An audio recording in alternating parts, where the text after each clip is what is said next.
Well, thank you, President Laughlin, members of the board. It's my honor to be here tonight.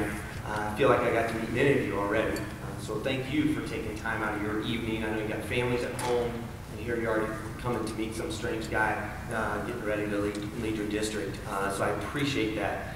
I'm pretty good with words at times, and normally I would come up and when we have conversations in the future, you'll see that I don't have a script and I don't follow scripts except really what's in my heart about educating kids. Tonight, though, I'm actually going to pull out a few notes, which again, I seldom do. Words do come easy to me. In fact, some might say, if you talk to anybody I currently work with, that I can be a little bit long-winded. But those folks, I usually can talk out of that, and they recognize real quick that I'm not. Tonight, I am going to read from some notes, as there's just so much that I want to say, as this does begin a new time in our history and in our district. It's time, it is a time for my one and only first impression with everyone in the room, as well as with the entire Fox School District, one that I so look forward to working with for many years to come. I'm confident that the message I leave you with tonight will serve as a brief overview of how honored and privileged I feel to be your next superintendent of the Fox School District, as well as provide you with my outlet on taking next steps.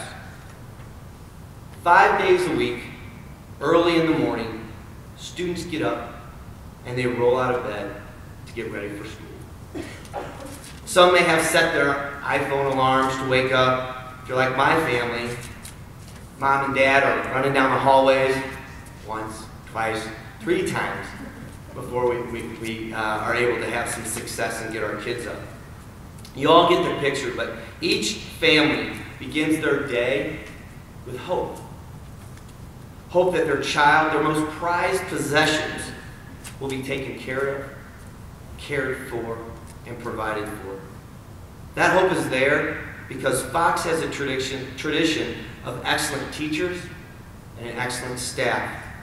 However, it is extremely important to me that you all are not just hopeful, but confident that when you get up in the morning, your child is going to be receiving the very best education possible in the state of Missouri, and that your leader of this wonderful school district leads through listening, learning, but most importantly, with a heart and with integrity.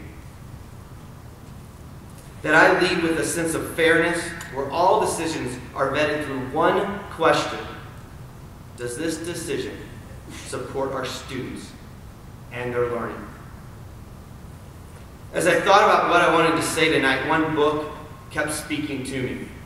There's a book that I'm currently reading and conducting a book study on, and it's called Leaders Eat Last. Think about the title a minute. Leaders Eat Last. It is written by a gentleman named Simon Sinek. The concept behind the title is pretty simple. Simon went on a support trip to Afghanistan to talk to the troops and rally the soldiers. He was surprised to notice at mealtime that all the high-ranking officers stood in the back of the dining hall and watched the soldiers file in for grub. Simon quickly asked one of the officers, "Why are you waiting to eat? I would figure the Marines and the soldiers would serve you lunch."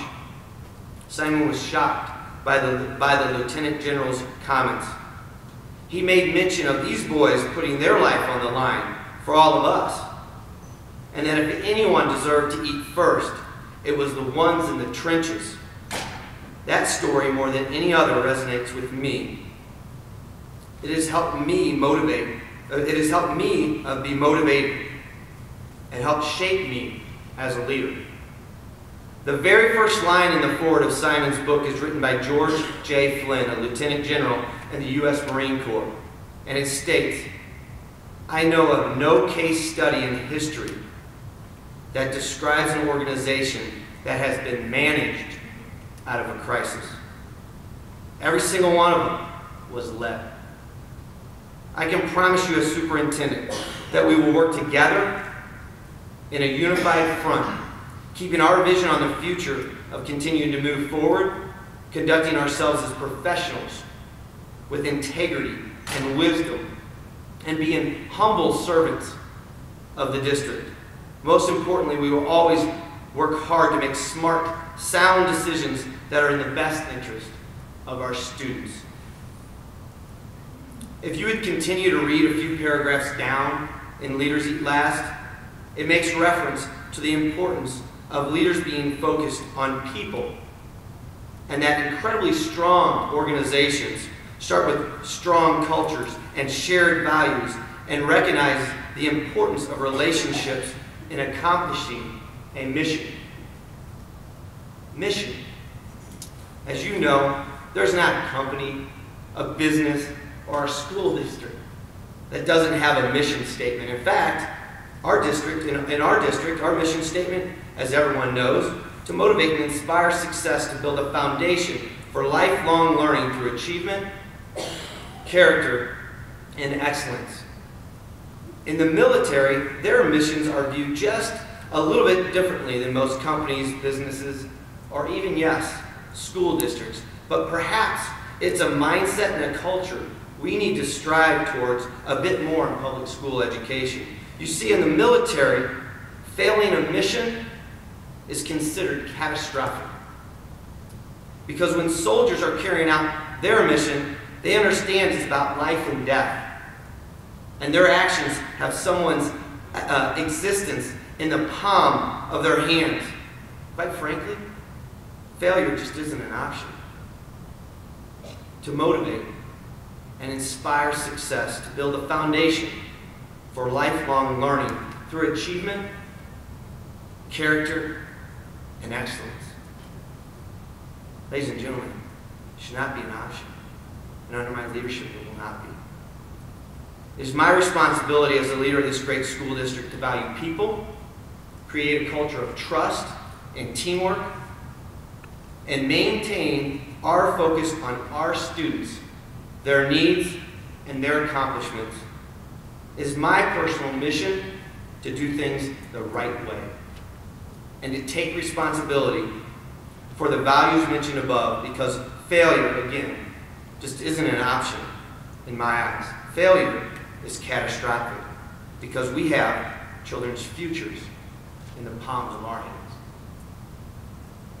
I'm the father of 4 wonderful kids, Jameson, Jordan, Jill, and Jacob. Kind of get the theme of James. My wife's Jennifer. I'm Jim.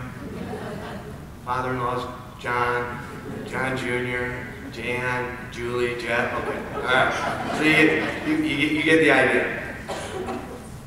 So I have 4 kids, but tonight I also consider the 12,000 students in Fox as my kids. And that is my mindset in being your superintendent. When I mention we have children's futures in the palms of our hands, they are our children. They're my children. And we will take care of them. My first action as your superintendent my first actions are incredibly important. And each and every one of my actions I carry out throughout my tenure in Fox will be done through looking through the lenses, how can I serve students of our district better? As your superintendent, it is my responsibility to build and establish that culture. And the only way I know how to do that is through the lens of Leaders Eat Last. I will have 2 requests of everyone in the room tonight. The first request, hold me accountable. Me. I would expect and want to be held accountable for the words and my comments tonight. In looking to next steps over the course of this current school year, I plan on respectfully integrating into the Fox School District. It is incredibly important that I live up to my responsibilities in my current position, but it is equally important to me that I receive and take advantages to build relationships with the Fox community.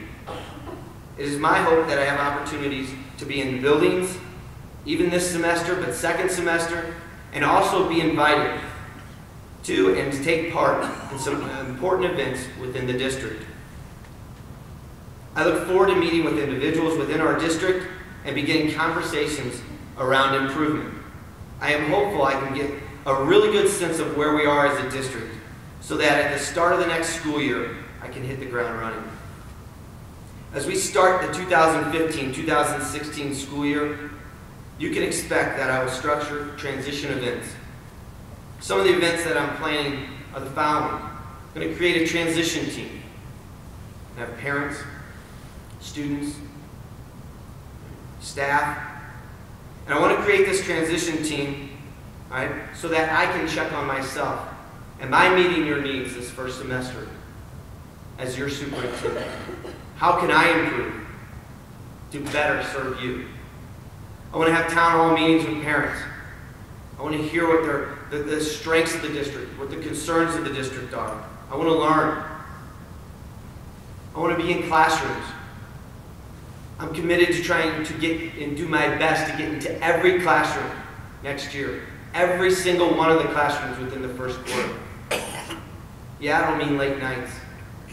But I didn't sign up for this to go home early. And I do mean every classroom. I want to be at school events, as I mentioned earlier, and I want to be at community events. Remember, I mentioned earlier, I have two things I will ask for from the folks in this room. The first was to hold me accountable, and the second deals with belief.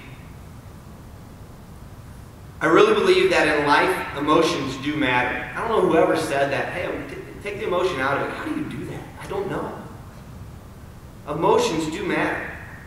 And in my humble opinion, the three most powerful emotions, and first and foremost, is love.